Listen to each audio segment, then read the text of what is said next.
Hi കൂട്ടുകാരെ, welcome back to our channel. എല്ലാ കൂട്ടുകാർക്കും പുതിയൊരു വീഡിയോയിലേക്ക് സ്വാഗതം. അപ്പോൾ ഇന്ന് നമ്മൾ നോക്കാൻ പോകുന്നത് 3ാം ക്ലാസ്സിൻ്റെ പരിസര പഠനം ക്വസ്റ്റ്യൻ പേപ്പറാണ്. 2024-25 HS അറ്റാച്ച്ഡ് ആയിട്ടുള്ള സ്കൂളുകളിൽ നടന്നിട്ടുള്ള ക്വസ്റ്റ്യൻ പേപ്പറാണ്. ഓക്കെ, അപ്പോൾ നമുക്ക് നോക്കാം എന്തൊക്കെ ക്വസ്റ്റ്യൻസ് ആണ് ഇതിൽ വന്നിട്ടുണ്ടായിരുന്നത് എന്നുള്ളത്.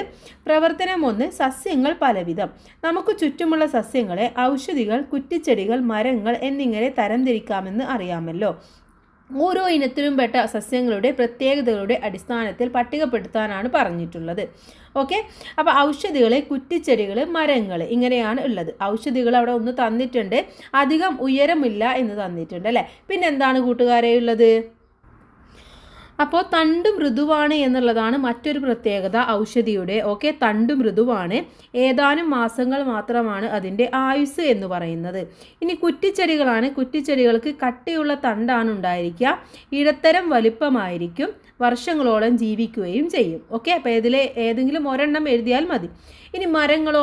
മരങ്ങൾ എന്ന് പറയുന്നത് വളരെ കാഠിന്യമുള്ള തണ്ടാണ് അല്ലേ, വലിയ തണ്ടായിരിക്കും. അപ്പോൾ വളരെ കാഠിന്യമുള്ള തണ്ടായിരിക്കും, വളരെയധികം വർഷം ആയുസ്സും ഉണ്ടായിരിക്കും. അപ്പോൾ ഇങ്ങനെയാണ് ഇത് കൂട്ടുകാർ എഴുതേണ്ടത്. ഓക്കെ, ഇനി ഇതിലെ ബി ചോദ്യം, ജലത്തിൽ വളരുന്ന സസ്യങ്ങളുടെ ഇല, തണ്ട് എന്നിവയുടെ പ്രത്യേകതകൾ എഴുതാനാണ് പറഞ്ഞിട്ടുള്ളത്. എന്താണ് കൂട്ടുകാരെ ജലത്തിൽ വളരുന്നതിനുള്ളത്? വലിയ ഇലകളായിരിക്കും. ഓക്കെ, വലിയ ഇലകളായിരിക്കും ജലത്തിൽ വളരുന്ന സസ്യങ്ങൾക്കുള്ളത്. അതുപോലെ തന്നെ ഇലയിലും തണ്ടിലും എന്തുണ്ട്? മെഴുകിൻ്റെ പോലെയുള്ള ഒരു ആവരണം ഉണ്ടായിരിക്കും. മെഴുകിൻ്റെ ആവരണം ഉണ്ടായിരിക്കും. ഇതാണ് ജലത്തിൽ വളരുന്ന സസ്യത്തിൻ്റെ പ്രത്യേകത എന്ന് പറയുന്നത്. ഇനി ചുവടെ ചേർത്തിരിക്കുന്നതിൽ ശരിയായ പ്രസ്താവനയ്ക്ക് നേരെ ടിക്ക് എഴുതാനാണ് പറഞ്ഞിട്ടുള്ളത്. വേര് സസ്യത്തെ മണ്ണിൽ ഉറപ്പിച്ചു നിർത്തുന്നു. ശരിയാണോ? ശരിയാണ്. അപ്പോൾ ടിക്ക് കൊടുക്കുക. എല്ലാ ചെടികളും പൂക്കുന്നു. എല്ലാ ചെടികളും പൂക്കുന്നുണ്ടോ? ഇല്ല. അപ്പോൾ അതെന്താണ്? അത് തെറ്റാണ്. ഇനി സസ്യത്തിന് ആവശ്യമായ ആഹാരം തണ്ടിലാണ് നിർമ്മിക്കുന്നത്. തണ്ടിലാണോ? അല്ല, ഇലകളിലാണ് നിർമ്മിക്കുന്നത് അല്ലേ. അപ്പം അതും തെറ്റാണ്. ചെടികളിലെ എല്ലാ പൂക്കളും കായയായി മാറുന്നില്ല. അത് ശരിയാണ് അല്ലേ. എല്ലാ പൂക്കളും ഒന്നും കായയായിട്ട് മാറില്ല. അപ്പം അതും ശരിയാണ്. അപ്പം ഒന്നാമത്തേതും അവസാനത്തേതുമാണ് ശരിയായിട്ടുള്ളത്. ഇനി പ്രവർത്തനം 2 നോക്കാം. വസ്തുക്ക് അറിഞ്ഞു കഴിക്കാം എന്നുള്ളതാണ് അടുത്ത പ്രവർത്തനം. വിവിധ തരം ഭക്ഷ്യവസ്തുക്കളെ അവയുടെ സവിശേഷതകൾക്കനുസരിച്ച് വർഗീകരിക്കുന്ന പ്രവർത്തനത്തിൻ്റെ ഭാഗമായി അമ്മു തയ്യാറാക്കിയ പട്ടികയാണ് ചുവടെ ചേർത്തിരിക്കുന്നത്. ഇവിടെ പഴങ്ങൾ, പച്ചക്കറികൾ, ധാന്യങ്ങൾ ഇങ്ങനെയാണ് വേർതിരിച്ചിട്ടുള്ളത്. പഴങ്ങൾ കൊടുത്തിട്ടുള്ളത് മുന്തിരി, അരി, വെണ്ടക്ക. പച്ചക്കറികളോ? ചോളം, ഓറഞ്ച്, വെള്ളരി. ധാന്യങ്ങളിൽ ആപ്പിള്, വഴുതന, ഗോതമ്പ് ഇത്രയുമാണ് തന്നിട്ടുള്ളത്. ഇത് ശരിക്കും എന്താണ്? പട്ടിക തെറ്റാണല്ലേ. അപ്പോൾ പട്ടിക ശരിയായി ക്രമീകരിക്കുന്നതിന് അമ്മുവിനെ സഹായിക്കാമോ എന്നാണ് ചോദിച്ചിട്ടുള്ളത്. അപ്പോൾ ആദ്യം നമുക്ക് പഴങ്ങൾ ഏതൊക്കെയാണെന്ന് നോക്കാം. പഴങ്ങൾ ഏതൊക്കെയാണ്? പഴങ്ങളുള്ളത് ഒന്ന് മുന്തിരി എന്ന് പറയുന്നത് പഴമാണ്. ഇനി അടുത്തൊരു പഴം ഏതാണ്? അടുത്തത് ഇതിൽ നോക്കൂ, ഓറഞ്ച് പഴമാണ്. അപ്പോൾ നമുക്ക് ഓറഞ്ച് എന്നുള്ളത് എഴുതി കൊടുക്കാം. പിന്നെയോ? പിന്നെ ഇവിടെ നോക്കൂ, ആപ്പിൾ, വഴുതന, ഗോതമ്പ്. അതിലേതാണ്? ആപ്പിളാണ് പഴമായിട്ടുള്ളത്. അപ്പോൾ ആപ്പിൾ എന്ന് എഴുതി കൊടുക്കുക, ആപ്പിൾ. ഓക്കെ, ഇനി അടുത്തത് നോക്കൂ. അടുത്തത് പച്ചക്കറികളാണ്. പച്ചക്കറികൾ ഏതൊക്കെയാണെന്ന് നോക്കാം. ഏതൊക്കെയാണ് പച്ചക്കറി ഉള്ളത്? വെണ്ടക്ക. പിന്നെയോ ഇവിടെ ഉള്ളത് വെള്ളരി. അപ്പോൾ വെള്ളരി എന്ന് പറയുന്നത് പച്ചക്കറിയാണ്. ഇനി ഇതിൽ നോക്കൂ, ആപ്പിള്, വഴുതന, ഗോതമ്പ്. ഇതിലേതാണ്? വഴുതനയാണ്. അപ്പോൾ വഴുതന. ഇത് 3ഉമാണ് ഇവിടെ പച്ചക്കറി ആയിട്ടുള്ളത്. ഇനി അടുത്തത് നമുക്ക് ഏത് നോക്കാം? ധാന്യങ്ങൾ നോക്കാം. ഓക്കെ, ധാന്യങ്ങൾ ഏതൊക്കെയാണ് ധാന്യങ്ങളുള്ളത്? അരി എന്നത് ധാന്യമാണ്. അപ്പോൾ അരി. ചോളം. ഇവിടെ ഏതാണ്? ചോളം. അപ്പോൾ ചോളം എന്ന് എഴുതി കൊടുക്കുക. ഇവിടെയോ? ഇവിടെ ആപ്പിൾ, വഴുതന, ഗോതമ്പ്. ഇവിടെ ഗോതമ്പാണ് ധാന്യമായിട്ടുള്ളത്. അപ്പോൾ ഇങ്ങനെയാണ് ശരിയായിട്ട് അമ്മു എഴുതേണ്ടത്. അപ്പോൾ അമ്മുവിനെ നമ്മൾ സഹായിച്ചു അല്ലേ. ഇനി അടുത്ത പ്രവർത്തനം നോക്കാം. ഇതിൽ ബി ആണ്. വിവിധ തരം ഭക്ഷ്യവസ്തുക്കൾ ഭക്ഷണത്തിൽ ഉൾപ്പെടുത്തണം എന്ന് പറയുന്നത് എന്തുകൊണ്ടാണെന്ന് ചോദിച്ചിട്ടുണ്ട്. എന്തിനാണ് കൂട്ടുകാരെ? അപ്പോൾ എന്തിനായിരുന്നു? മികച്ച ആരോഗ്യവും പോഷക ഗുണങ്ങളും ലഭിക്കാൻ വേണ്ടിയിട്ടാണ് വിവിധതരം ഭക്ഷ്യവസ്തുക്കൾ ഭക്ഷണത്തിൽ ഉൾപ്പെടുത്തുന്നത്. അപ്പോഴാണ് നമുക്ക് നല്ല എനർജിയും നല്ല പ്രോട്ടീനും കാര്യങ്ങളൊക്കെ കിട്ടുകയുള്ളൂ. ഇനി പ്രവർത്തനം 3 നോക്കാനുള്ളത്. വസ്ത്രവൈവിധ്യം. തനുവും അച്ഛനും കൂടി തുണിത്തരങ്ങൾ വാങ്ങാൻ കടയിലെത്തി.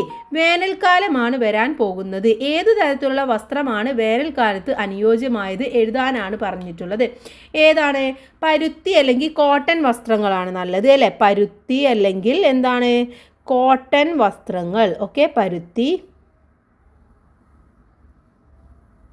ഇനി വേനൽക്കാലത്ത് ധരിക്കുന്ന വസ്ത്രങ്ങളുടെ എന്തെല്ലാം സവിശേഷതകൾ നിങ്ങൾക്കറിയാമെന്ന് ചോദിച്ചിട്ടുണ്ട്. എന്തൊക്കെയാണ് കൂട്ടുകാർക്ക് അറിയുന്നത്? 1, ഈർപ്പം വലിച്ചെടുക്കാൻ കഴിയുന്നതായിരിക്കണം. ഓക്കെ, ഈർപ്പം വലിച്ചെടുക്കാൻ കഴിയുന്നത്.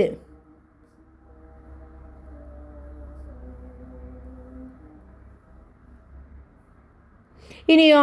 വായു സഞ്ചാരം ഉറപ്പാക്കുന്നതായിരിക്കണം. വായു സഞ്ചാരം ഉറപ്പാക്കുന്നത്. വായു സഞ്ചാരം ഉറപ്പാക്കണം. ഇനി മതിയായ അയവുള്ള ഡ്രസ്സായിരിക്കണം ധരിക്കേണ്ടത്. മതിയായ അയവുള്ളത്. അയവുള്ളത്. ഇത്രയും പ്രത്യേകതകൾ നമ്മൾ എന്ത് ചെയ്യണം? കോട്ടൺ നമ്മുടെ വേനൽക്കാലത്ത് ധരിക്കുന്ന വസ്ത്രത്തിന് ഉണ്ടായിരിക്കണം. ഇതിലെ സി ചോദ്യം. തണുപ്പിനെ അതിജീവിക്കുന്നതിന് ചെമ്മരിയാടിൻ്റെ രോമം ഉപയോഗിച്ച് നിർമ്മിക്കുന്ന വസ്ത്രം ഏതാണ്? ഏത് വസ്ത്രമാണ്? കമ്പിളി വസ്ത്രമാണ് അല്ലേ? കമ്പിളി വസ്ത്രം. ഓക്കെ, കമ്പിളി വസ്ത്രം. അപ്പോൾ ഇനി അടുത്ത ചോദ്യം നോക്കാം നമുക്ക്. അടുത്തത് പ്രവർത്തനം 4. തൊഴിലുകൾ പലവിധം. താഴെ തന്നിരിക്കുന്നവയിൽ വീട് നിർമ്മാണവുമായി ബന്ധപ്പെട്ട ജോലികൾ ഏതെല്ലാമാണ്? മരപ്പണി, തയ്യൽ, ഭിത്തി നിർമ്മാണം, ടാപ്പിംഗ്, തറകെട്ടൽ, വിത്ത് വിതക്കൽ, തേപ്പ് പണി. ഇതിൽ ഏതൊക്കെയാണ് കൂട്ടുകാരെ വീടുപണിയുമായി ബന്ധപ്പെട്ടുകൊണ്ടുള്ളത്? ഏതൊക്കെയാണ്? മരപ്പണി അല്ലേ? മരപ്പണി വീടുണ്ടാക്കാൻ വേണം. തയ്യൽ വേണോ? വേണ്ട. ഭിത്തി നിർമ്മാണം വേണം അല്ലേ? ഭിത്തി നിർമ്മാണം വേണം. അതുപോലെ ടാപ്പിംഗ് വേണോ? വേണ്ട. തറകെട്ടൽ വേണം അല്ലേ? തറ കെട്ടിയാലേ നമുക്ക് വീടുണ്ടാക്കാൻ വേണ്ടി പറ്റുള്ളൂ. വിത്ത് വിതക്കൽ വേണോ? വേണ്ട. തേപ്പ് പണി വേണം. അപ്പോൾ ഈ 4 നിങ്ങൾ ഇവിടെ എടുത്തെഴുതുകയാണ് വേണ്ടത്. ഇനി ബി ചോദ്യം. സ്കൂൾ ഒരു പൊതുസ്ഥാപനമാണ്. എന്തെല്ലാം സേവനങ്ങളാണ് സ്കൂളിൽ നിന്നും ലഭിക്കുന്നത്? എന്തൊക്കെയാണ് കിട്ടുന്നത് നമുക്ക്? പൊതുവിദ്യാഭ്യാസം അല്ലേ? വിദ്യാഭ്യാസം കിട്ടുന്നുണ്ട്. ഇനി വേറെ എന്തൊക്കെ കിട്ടുന്നുണ്ട് കൂട്ടുകാരെ സ്കൂളിൽ നിന്നും? ഭക്ഷണം കിട്ടാറുണ്ട് അല്ലേ? ഭക്ഷണം ലഭിക്കാറുണ്ട്. അപ്പോൾ ഏതെങ്കിലും 1-2 സേവനങ്ങളാണ് നിങ്ങൾ അവിടെ എഴുതേണ്ടത്. ഇനി ഇതിലെ സി ചോദ്യം. പണമിടപാട് നടത്തുന്നതിന് നമ്മെ സഹായിക്കുന്ന പൊതുസ്ഥാപനം ടിക്ക് ചെയ്യുക. പോലീസ് സ്റ്റേഷൻ, വായനശാല, ആശുപത്രി, ബാങ്ക്. എവിടെ നിന്നാണ് നമുക്ക് പണമിടപാട് നടത്തുന്നത്? ബാങ്കിൽ നിന്നാണല്ലേ? അപ്പോൾ ഇവിടെ ബാങ്ക് എന്നുള്ളിടത്താണ് നിങ്ങൾ ടിക്ക് കൊടുക്കേണ്ടത്. ഓക്കെ, ബാങ്കാണ്. ഇനി അടുത്തത് എൻ്റെ നാട് കേരളം. കേരളത്തിൻ്റെ ഭൂപടം നിരീക്ഷിച്ച് താഴെ പറയുന്ന ജില്ലകളുടെ പ്രത്യേകതകൾ രേഖപ്പെടുത്തി പട്ടിക പൂർത്തിയാക്കാനാണ് പറഞ്ഞിട്ടുള്ളത്. അപ്പോൾ ഇവിടെ കേരളത്തിൻ്റെ ഭൂപടം കൊടുത്തിട്ടുണ്ട്. അപ്പോൾ നമുക്ക് നോക്കാം. ജില്ല പ്രത്യേകതകൾ എന്നുള്ളതാണ്. കാസർഗോഡ് കർണാടകയുമായി അതിർത്തി പങ്കിടുന്നു എന്നുള്ളതാണ് കാസർഗോഡിൻ്റെ പ്രത്യേകത എന്ന് പറയുന്നത്. ഇനി ഇടുക്കിയോ? ഇടുക്കി എന്ന് പറയുന്നത് എന്താണ്? തമിഴ്നാടുമായിട്ട് അതിർത്തി പങ്കിടുന്നു. ഓക്കെ, തമിഴ്നാടുമായി അതിർത്തി പങ്കിടുന്നു. ഇനി പാലക്കാടോ? പാലക്കാട് എന്ന് പറയുന്നത് എന്താണ്? മലപ്പുറം, തൃശ്ശൂർ ജില്ലകളുമായിട്ടാണ് അതിർത്തി പങ്കിടുന്നത്. മലപ്പുറം, തൃശ്ശൂർ ജില്ലകളുമായി അതിർത്തി പങ്കിടുന്നു. ഓക്കെ. ഇനി തിരുവനന്തപുരം എന്ന് പറയുന്നത് എന്താണ്? തലസ്ഥാന ജില്ലയാണ് അല്ലേ? തലസ്ഥാന ജില്ലയാണ് തിരുവനന്തപുരം എന്ന് പറയുന്നത്. അപ്പോൾ ഇങ്ങനെയാണ് കൂട്ടുകാർ എഴുതേണ്ടത്. ഇടുക്കിക്ക് വേറെ ഒരു പ്രത്യേകത കൂടെയുണ്ട്. ഏറ്റവും വലിയ ജില്ല കൂടെയാണ് ഇടുക്കി എന്ന് പറയുന്നത്. ഇനി അടുത്തത് മറ്റു ജില്ലകളാൽ ചുറ്റപ്പെട്ട് കിടക്കുന്ന കേരളത്തിലെ ഏക ജില്ല എന്ന് പറയുന്നത് ഏതാണ്? ഏത് ജില്ലയാണ്?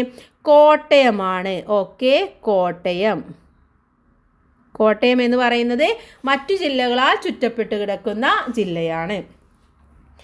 ഇനി അടുത്തത് നോക്കൂ.